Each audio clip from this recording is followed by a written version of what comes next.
I have very many teachers. I'm here by myself. I have some elders here that came for the celebration. They live in Wrangell. Their clan is different. Sadie Campus came for the celebration,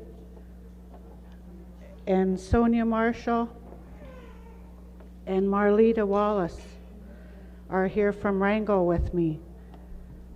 I have some young people that are going to help us dance. I guess we just got all caught up with the celebration and we wanted to do our part. And like everybody says, we're all trying to learn, and we watch and we listen and we appreciate what's being done for us and for our children. And we want to thank you for letting us do this for you.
This one is supposed to be the bow and arrow dance, but we'll have just the ladies dance. We don't have any hunters with us today.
We have the ladies that are dancing are all special guests, and I'm really glad that they came up to dance with us. Our next one is a going out one.